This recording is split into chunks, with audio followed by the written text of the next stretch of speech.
इतनी तक हो गए थे। 24 देखिए क्या कह रहा है। इसमें बेटा वेलोसिटी टाइम रिलेशन, मतलब हमें वेलोसिटी दी गई है, ये वेलोसिटी है। अच्छा, और यहाँ के कांस्टेंट है, जिसकी वैल्यू हमें 2 मीटर पर सेकंड स्क्वायर दी गई। डिस्टेंस बताना है ना। तो चलिए करते हैं इसको। Question number 24, u is equal to k t, ऐसा हमें दिया गया और हमें पूछा गया है हमसे डिस्टेंस कितना होगा।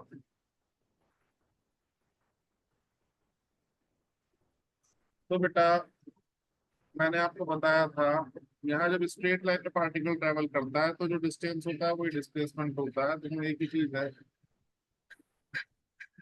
तो और डिस्प्लेसमेंट को जब हम डिफरेंशिएट करते हैं तो वेलोसिटी मिलेगी, और वेलोसिटी को डिफरेंशिएट करेंगे तो एक्सीलरेशन मिलेगा। इसको इंटीग्रेट करेंगे एक्सीलरेशन को तो फिर से वेलोसिटी, और वेलोसिटी को इंटीग्रेट करेंगे तो फिर से ये डिस्प्लेसमेंट मिल जाएगा। अच्छा, फॉर्मूले की बात करें तो डिफरेंशिएट भी कौन सा, टाइम के रेस्पेक्ट में करना है। डी बाय डी टी करेंगे डिस्प्लेसमेंट का तो वेलोसिटी, और वेलोसिटी का डी बाय डी टी करेंगे तो फिर एक्सीलरेशन। तो मैं वेलोसिटी को भाई डी बाय डी टी मैं किसका करता हूँ, एस का, तो मिलती है वेलोसिटी। या फिर मैं लिख सकता हूँ डी बाय डी टी मैं करता हूँ एक्स का, तो मिलती है वेलोसिटी। तो एक तरह से हमारे पास ये फॉर्मूला हो गया।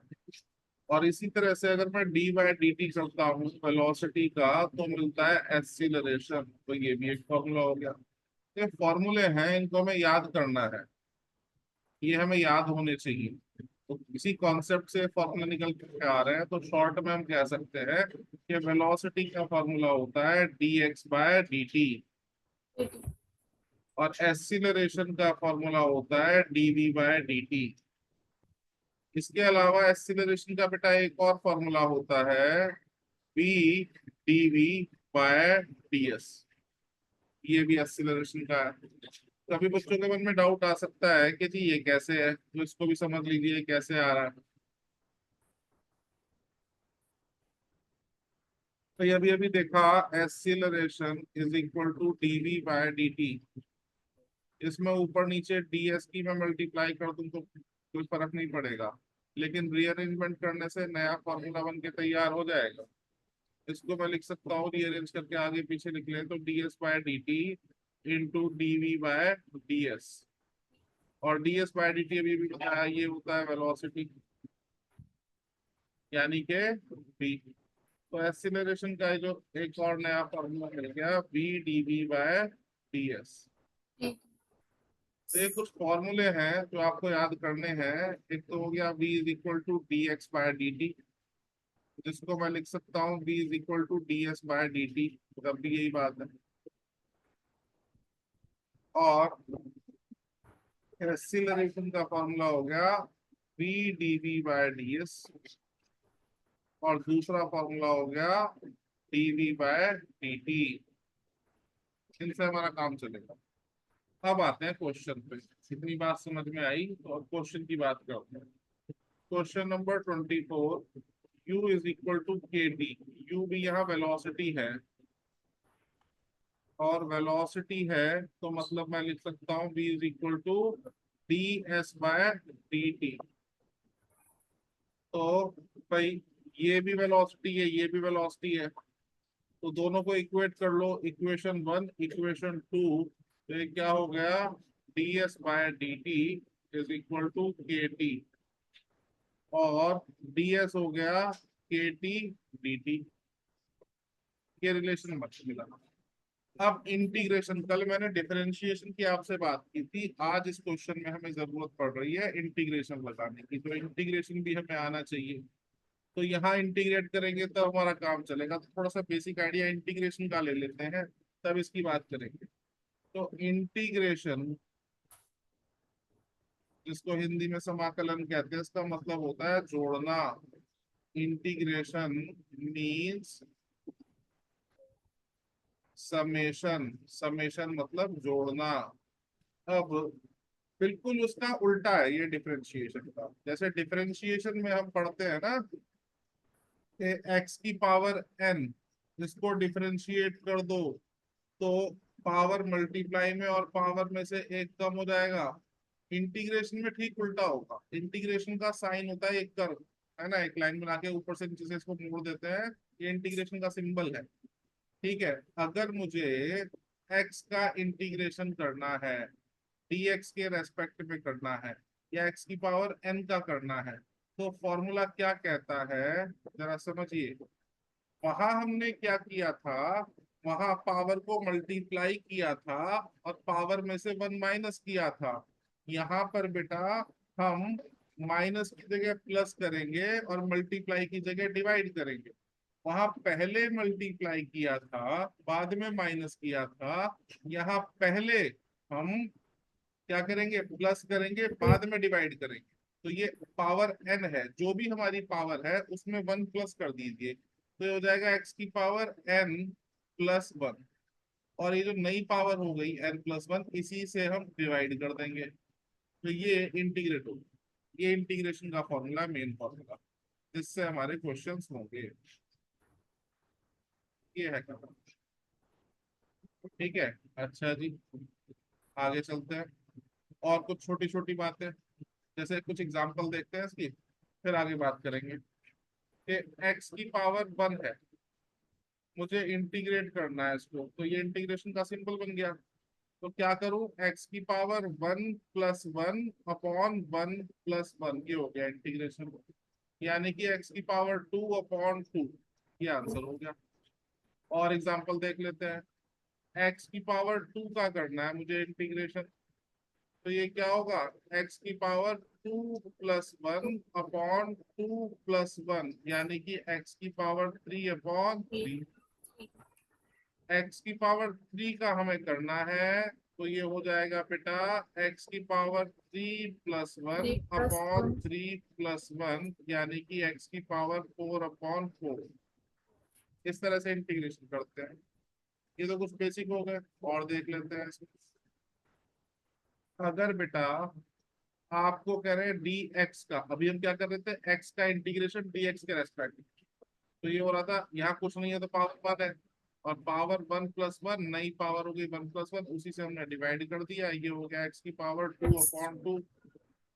लेकिन ये तब जब एक्स के साथ डी एक्स है या डी एक्स के साथ एक्स है। खाली डी एक्स है तब क्या करें, तो डी एक्स का इंटीग्रेशन एक्स, डी वी का इंटीग्रेशन बी, डी टी का इंटीग्रेशन टी, डी एस का इंटीग्रेशन एस। ये बेसिक फॉर्मूला है, ये आपको पता होने चाहिए। इसके अलावा अगर साइन एक्स का इंटीग्रेशन मैं करूंगा डीएक्स के रेस्पेक्ट में, तो इसका होता है minus cos x. Cos x का होता है, अगर कॉस एक्स का इंटीग्रेशन करना है तो होता है साइन एक्स। ई की पावर एक्स का इंटीग्रेशन करना है तो ई की पावर एक्स ही रहेगा। ये फॉर्मूले हैं, जब ये फॉर्मूले पता हो तब क्वेश्चन कर सकते। ठीक है, ये बात में नोट करिएगा। आप आगे चलते हैं, थोड़ा सा और समझते हैं। तो अभी तक की क्लास में मैंने आपको क्या सिखाया, मैंने सिखाया एक्स की पावर एन है, बार बार मैं बता रहा हूँ ताकि दिमाग में क्लियर हो जाए, एक्स की power n plus one upon n plus one. मैंने बताया कि अगर यहाँ पे खाली डी एक्स है तो एक्स, डीवी है तो बी, डीएस है तो एस, dt है तो t, साइन एक्स है तो इसका integration minus cos x, cos x अगर है तो इसका इंटीग्रेशन साइन एक्स, e की पावर x अगर है तो इसका इंटीग्रेशन e की पावर x। इसके अलावा फॉर्मूले बताए बेटा, dx बाय dt या फिर ds बाय dt। मैंने एक्सीलरेशन का बताया dv बाय dt और या v dv बाय ds। ये फॉर्मूला है।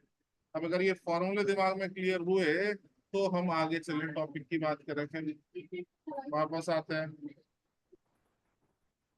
Question number 24। हमें दिया u is equal to k t, और u यहाँ u से मतलब है वेलोसिटी, और वेलोसिटी के लिए मैंने बताया dx बाय dt। तो मैं लिख सकता हूँ dx by dt is equal to k t, cross multiply करते हैं तो dx is equal to k t dt। अच्छा, अब dx स्टैंड्स फॉर डिस्टेंस या x स्टैंड्स फॉर डिस्प्लेसमेंट। मुझे दिया है dx, मुझे चाहिए x, तो मैं क्या करूं dx को x बनाने के लिए? इंटीग्रेट, अभी बताया dx का इंटीग्रेशन करेंगे तो x मिलता है, और मुझे dx दिया है, मुझे x चाहिए, तो मैं क्या करूं? इंटीग्रेट। तो यहाँ एक लाइन लिखेंगे, इंटीग्रेटिंग बोथ साइड्स, दोनों तरफ इंटीग्रेशन कर दिया, तो इधर dx का इंटीग्रेशन, इधर kt dt का इंटीग्रेशन। और इंटीग्रेशन में बेटा लिमिट्स लगाई जाती है, धीरे धीरे लेवल बढ़ता है हर चीज का, तो नई नई बातें सामने आ रही हैं। एक होता है डेफिनेट इंटीग्रल, एक होता है इनडेफिनेट। जब हम लिमिट्स नहीं लगाते तब कहते हैं इनडेफिनेट, और जब हम लिमिट्स लगाते हैं तो कहते हैं डेफिनेट। लिमिट का मतलब जोड़ तो रहे हैं, समाकलन तो कर रहे हैं, लेकिन कहाँ से कहाँ तक, वो भी इंपॉर्टेंट है। ठीक है, तो क्वेश्चन देखते हैं। क्वेश्चन में क्या दिया है? क्वेश्चन में 3 सेकंड टाइम दिया है, 3 सेकंड, तो 3 सेकंड तक हमें करना है। तो टाइम की लिमिट, टाइम जब शुरू हुआ आप जीरो मानेंगे, t is equal to zero. जो बेटा इनिशियल लिमिट होती है, शुरुआती लिमिट होती है, उसको इस इंटीग्रेशन के निशान के नीचे लिखा जाता है, और जो फाइनल लिमिट होती है, अंतिम लिमिट होती है, उसको निशान के ऊपर लिखा जाता है। तो कोई भी काम जब शुरू हुआ तो हम टाइम कैलकुलेट करना स्टार्ट करते हैं, तो उस टाइम को हम मानते हैं जीरो, और जब काम पूरा हो गया तो फाइनल टाइम। ये 3 सेकंड पे हमें बताना है, तो 3 सेकंड तक की कैलकुलेशन करनी है, तो फाइनल लिमिट हमारी 3 हो गई। ठीक है, और जब चलना शुरू किया तो कोई दूरी तय नहीं करी, तो x की इनिशियल लिमिट जीरो और फाइनल हो गई x, जो हमें पता करनी है। ठीक है, तो देखते हैं, इसको करते हैं थोड़ा सा।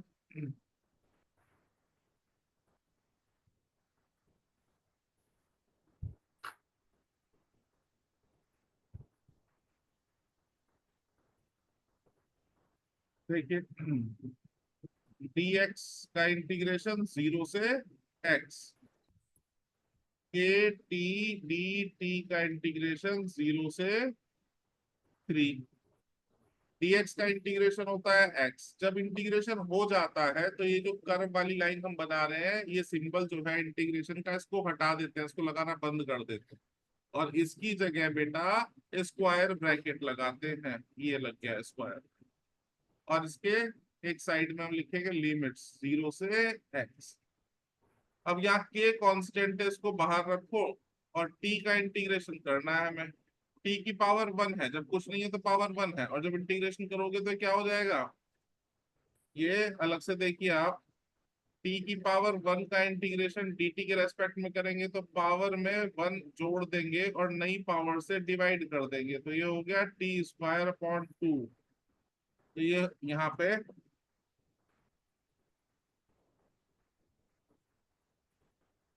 ये हो गया k T square upon 2, limit zero से 3। अब जब इंटीग्रेशन हो जाता है, उसके बाद इंटीग्रेशन करने से जो भी फाइनल आंसर हमें मिलता है उसमें लिमिट्स प्लेस करते हैं। पहले ऊपर वाली लिमिट, बाद में नीचे वाली लिमिट। जैसे इंटीग्रेशन करके जो मिला वो x है, तो x की जगह एक बार ऊपर वाली लिमिट रखेंगे x, नीचे फिर माइनस लगा के नीचे वाली लिमिट लिखेंगे जीरो। तो इधर हम लिखेंगे x माइनस जीरो, और यहाँ टू कांस्टेंट है, बाहर निकाल लो, कांस्टेंट्स को हमेशा बाहर निकाल लेते हैं। अंदर रह गया t का स्क्वायर। अब t के स्क्वायर पे पहले ऊपर वाली लिमिट यानी कि 3, बाद में नीचे वाली लिमिट यानी कि 0, तो ये हो गया 3 का स्क्वायर माइनस 0 का स्क्वायर। ये हो गया x इज इक्वल टू के अपॉन 2, 3 का स्क्वायर हो गया 9 माइनस 0। के की वैल्यू क्वेश्चन में दी गई है 2, तो 2/2, और ये 9 - 0 यानी कि 1 × 9 यानी कि 9 होना चाहिए आपका आंसर। चेक करते हैं, 9 मीटर। पहला ऑप्शन। ठीक है, कौन सा क्वेश्चन है? 24। बात समझ में आई? जी। हो सकता है कम समझ में आई हो, तो ये रिकॉर्डिंग एक बार देख लीजिएगा, आ जाएगा, नहीं तो दोबारा पूछ लीजिएगा, मैं दोबारा फिर बता दूँ। अभी इसी टाइप के सारे क्वेश्चन चलने वाले हैं, तो जैसे जैसे प्रैक्टिस करते जाएंगे वैसे वैसे आप लोगों की अंडरस्टैंडिंग बढ़ती जाएगी। ठीक है, नेक्स्ट क्वेश्चन ये समझ आया तो क्वेश्चन नंबर 25 ट्राई करिए, क्या कहता है?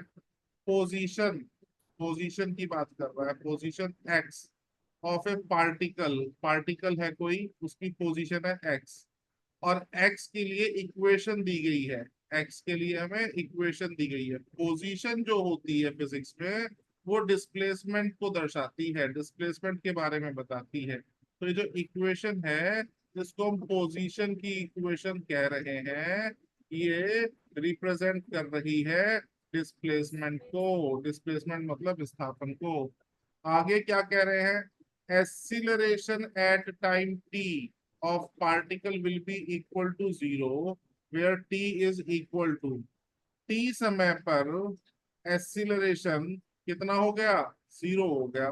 तो t की वैल्यू बताइए, है ना?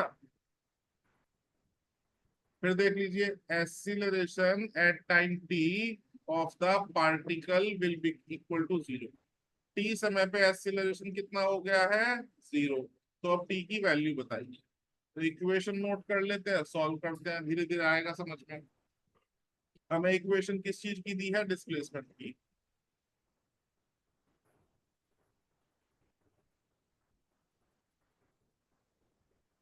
Question number 25, x is equal to a t square minus b t cube, ये इक्वेशन दी है। एक बार चेक कर लेते हैं, गलत तो नहीं लिखी? A t square minus b t cube, ठीक है।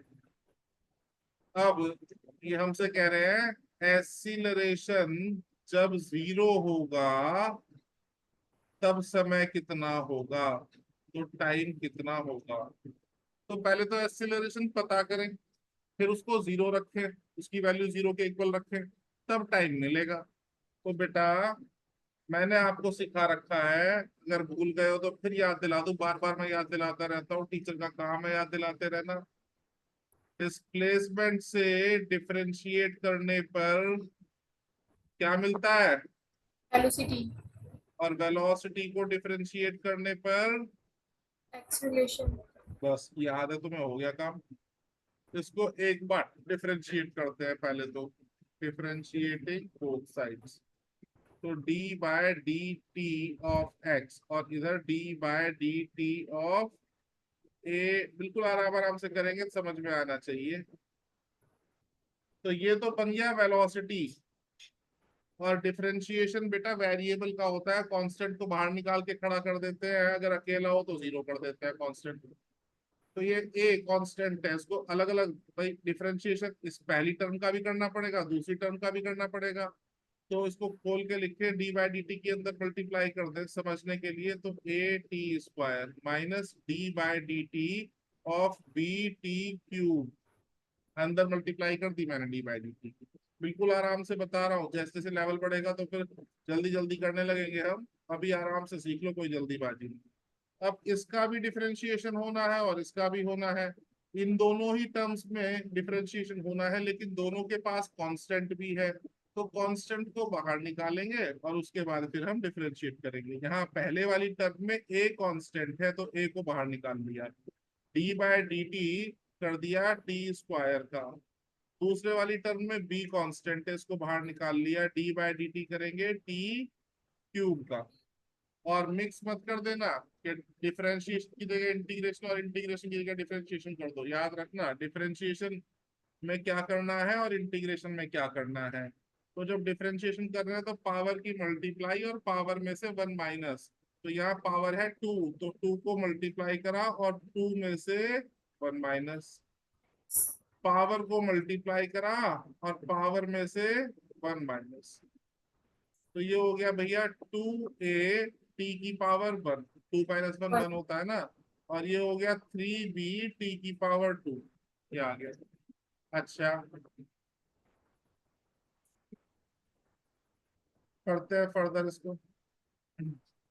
तो ये वेलोसिटी हो गई 2AT माइनस 3BT²। अब ये वेलोसिटी मिली है और वेलोसिटी को डिफरेंशिएट करेंगे तब मिलेगा एक्सीलरेशन। कई बार बच्चों के दिमाग में आ रहा है इतना लेंथी क्वेश्चन क्या करें। भैया शुरू में जब सीखते हैं तो टाइम ज्यादा लगता है, धीरे धीरे प्रैक्टिस करते रहते हैं तो यही क्वेश्चन बहुत जल्दी हो जाता है। एक बार फिर डिफरेंशिएट करते हैं, क्यों? क्योंकि हमें चाहिए एक्सीलरेशन। डिफरेंशिएट कर दो तो d/dt ऑफ v और इधर d/dt of 2AT minus 3BT²। जैसे अभी किया वैसे फिर से करते हैं।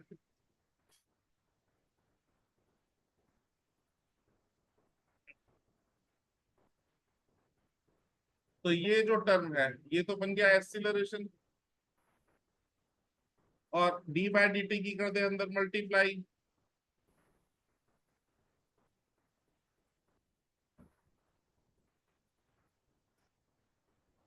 कांस्टेंट को निकाल लेते हैं बाहर। यहाँ 2 भी कांस्टेंट है और a भी कांस्टेंट है, दोनों बाहर आ जाएंगे। d/dt होगा t का, और यहाँ 3 भी कांस्टेंट है और b भी कांस्टेंट है, ये दोनों आ गए बाहर। d/dt होगा t² का। अब यहाँ देखो जरा, पावर 1 है तो ये क्या हो जाएगा?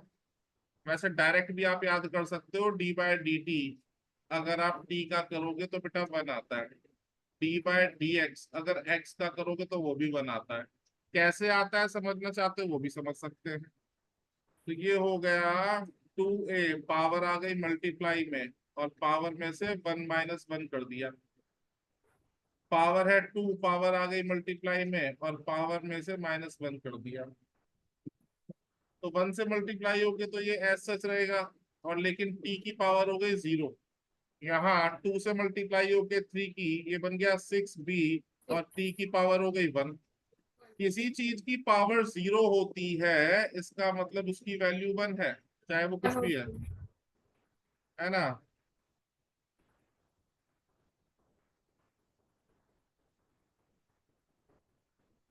तो ये जो टर्म है ये क्या बन गई? 1। और 1 से मल्टीप्लाई करने पे कोई असर पड़ता नहीं, तो ये रह जाएगा 2a और आगे हो गया 6BT। ये मिला हमें एक्सीलरेशन। और क्वेश्चन हमसे कह रहा है कि जब एक्सीलरेशन 0 होगा तो टाइम कितना होगा।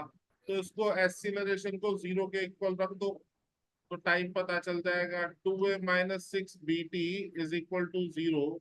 तो 2a is equal to 6BT, ये दूसरी तरफ चला गया और टाइम की वैल्यू आ गई 2a/6b। 2 से 6 कट गया तो ये बचा 3, ये हो गया a/3b। तो टाइम की वैल्यू आ गई, यही हमारा आंसर है। चेक कर लेते हैं, a/3b। a/3b तीसरा ऑप्शन, ये हमारा आंसर हो गया। देखो बेटा समझ आया नहीं आया?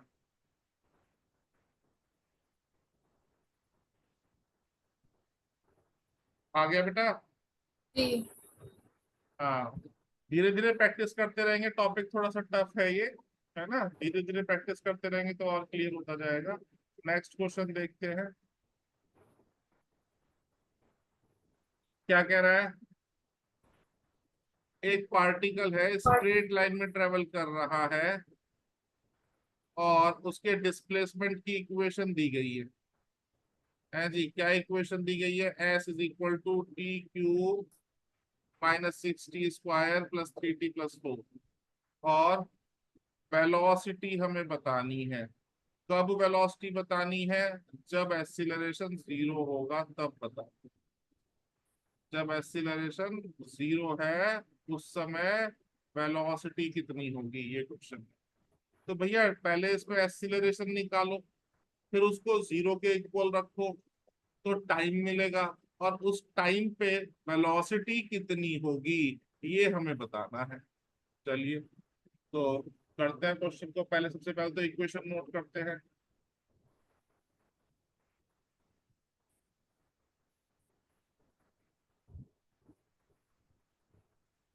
कौन सा क्वेश्चन है? 26। 26।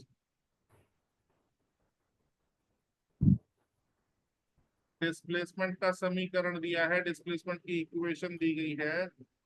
पहले सबसे पहले क्या है इसमें, T cube, T cube. Next term क्या है, -6t² -6t² +3 +3t+4।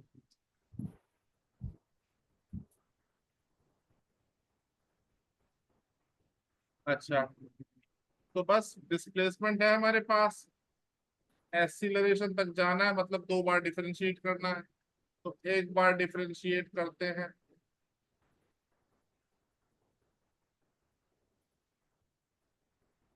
D by d t of s, और इधर d by d t of t cube -6t² +3t+4।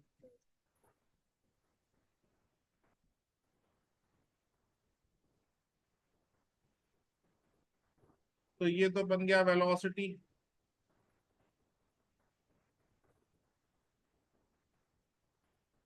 और इधर करते हैं, मैंने अभी थोड़ी देर पहले बोला कि अभी स्टार्टिंग है इसलिए टाइम लग रहा है, इसको अंदर सबसे मल्टीप्लाई कर करके दिखा रहे हैं। क्यों कर रहे हैं, पर अगर आप समझ चुके हो तो डायरेक्ट भी कर सकते हैं, लेकिन हो सकता है दिक्कत हो स्टार्टिंग में, इसलिए मैं धीरे धीरे करके दिखाया था, फिर डायरेक्ट भी बता दूं। पहले इसके अंदर मल्टीप्लाई कर लेते हैं। टी क्यूब का differentiation D by d T को अंदर ले गए, D by d T 6t² का होगा, फिर D by d T 3t का होगा, फिर डी बाई डी टी 4 का होगा। तो अब डिफरेंशिएट करें, इसमें तो कोई कांस्टेंट है नहीं, डायरेक्ट डिफरेंशिएट कर दो। पावर आ गई मल्टीप्लाई में, और पावर में से 1 माइनस कर दिया। इसमें कांस्टेंट है उसको बाहर ले आए, डी बाय डी टी हो गया t² का होगा। कांस्टेंट है 3, उसको बाहर ले आए, डी बाय डी टी हो जाएगा t का। और ये अकेला कांस्टेंट है, तो इसका तो डायरेक्ट 0 हो जाएगा। जब कांस्टेंट अकेला होता है तो उसका डिफरेंशिएशन 0 होता है। अच्छा जी, ये हो गया 3t⁻², -6, पावर आ गई मल्टीप्लाई में, पावर में से 1 माइनस कर दिया, और D by d T T का होता है 1। तो ये हो गया भैया हमारा 3t² -12t⁻1। पावर 1 लिखने की जरूरत नहीं होती। और ये हो गया 3। ये आ गई वेलोसिटी। अब वेलोसिटी आई है तो इसके बाद हम निकालेंगे एक्सीलरेशन। एक बार फिर डिफरेंशिएट करेंगे, तब कहीं जाके हमें मिलेगा एक्सीलरेशन। डिफरेंशिएट कर दें तो d by d t of b, इधर d by d t of 3t² -12t+3। ये तो टर्म बन गई एक्सीलरेशन। ये एक्सीलरेशन का फॉर्मूला होता है। और भैया डी बाय डी टी की कर दे अंदर मल्टीप्लाई, ये 3t² -d/dt of 12t plus d/dt of 3।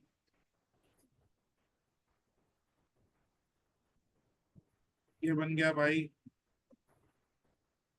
Constant को बाहर निकाल लेते हैं, d/dt ऑफ t²। 12 कांस्टेंट है, d/dt ऑफ t, और 3 कांस्टेंट है, तो इसका तो 0 हो जाएगा। ये हो गया भैया पावर मल्टीप्लाई में, और पावर में से 1 माइनस, इसका होता है 1। तो एक्सीलरेशन मिला 3×2 = 6, और t की पावर 1 -12। या हम लिख सकते हैं acceleration is equal to 6t - 12। अच्छा, अब हमसे कहा क्वेश्चन में एक्सीलरेशन जब 0 होगा उस समय वेलोसिटी कितनी होगी। तो एक्सीलरेशन को 0 कर देते हैं, कर दिया 0। 6t - 12 is equal to 0, 6t is equal to 12, और t की वैल्यू आ गई 12/6 यानी कि 2।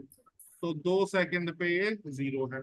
अब हमें ये पता चला कि एक्सीलरेशन कब 0 होगा। हमसे पूछा है कि जब एक्सीलरेशन 0 होगा तो वेलोसिटी कितनी होगी। तो इसको रखेंगे वेलोसिटी की इक्वेशन में, जो अभी हमने निकाली।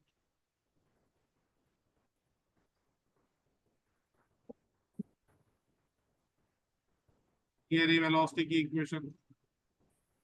इसमें टाइम की वैल्यू 2 सेकंड रख देते हैं तो हमें आंसर मिलेगा। यहाँ कर लेते हैं। तो v 3 × 2 का स्क्वायर, जहां जहां t है वहां वहां 2 रख दो।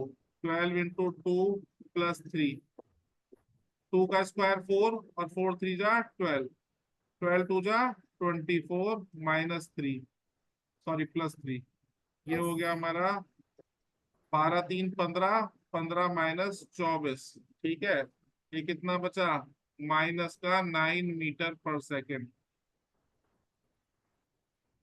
ये हमारा आंसर आया। माइनस साइन बता रहा है कि डायरेक्शन अपोजिट है। आंसर चेक कर लेते हैं। कहाँ गया? -9 मीटर/सेकंड। Option 4, question number 26। ये रहा इसका आंसर। समझ आया बेटा? जी। अच्छा, आगे कल करेंगे, लेकिन इसमें मैं एक बार फिर से बता देता हूँ। कई बार बच्चों के दिमाग में यही आता है कि बहुत लेंदी क्वेश्चन है। लेंदी नहीं है, आपको डिफरेंशिएशन इंटीग्रेशन नहीं आता है इसलिए ये क्वेश्चन लेंदी है। जिसको आता है उसके लिए बहुत शॉर्ट, बहुत जल्दी, बहुत छोटा क्वेश्चन है ये। एक बार फिर इसी क्वेश्चन को समझेंगे ताकि अंडरस्टैंडिंग और अच्छी हो जाए हमारी। Question number 26। डिस्प्लेसमेंट की इक्वेशन हमें दी गई है t³ - 6t²। t³ - 6t² +3। + 3t + 4 + 3t + 4। ये तो सिखाने के लिए मैं स्टेप बाय स्टेप चल रहा हूँ। अब डायरेक्ट करें देखें तो डायरेक्ट हमें पता है, डिफरेंशिएट करो यार, सीधा कर दो। तो ये 3t² - 12t + 3 ऐसे हो जाता है। एक स्टेप में खत्म, कुछ करना ही नहीं। लेकिन किससे हो जाता है? जिसको आता है उससे हो जाता है। और जब बार बार आप प्रैक्टिस करेंगे तो आपको भी आएगा। अभी मैंने आपको समझाने के लिए यही काम जो भी एक स्टेप में हो गया, ये 5 6 स्टेप में करा ताकि आपको आ जाए। और अगर आता है तो डायरेक्ट हो जाता है। अब फिर देखो, इसको डिफरेंशिएट करेंगे तो एक्सीलरेशन कर दो डायरेक्ट। पावर मल्टीप्लाई में 6t - 12, खत्म। इसको 0 के इक्वल रखा, t की वैल्यू 2, ये 2 की वैल्यू इसमें डाली, ये आ गया हमारा वेलोसिटी -9। इतना सा क्वेश्चन। लेकिन अभी आप सीख रहे हैं, स्टार्टिंग है, इसलिए आपको ये लेंदी हो गया थोड़ा सा। अब मेरी बात समझ में आई होगी। तो वहां 10 सेकंड भी नहीं लगते क्वेश्चन करने में, जिसको आता है। समझ आ गया बेटा? जी। डिफरेंशिएशन इंटीग्रेशन में कोई दिक्कत है तो उसको आप दोबारा वीडियो देख के समझ सकते हैं, और फिर भी नहीं आता तो अलग से आप पूछ सकते हैं, मैं फिर से आपको बता दूंगा।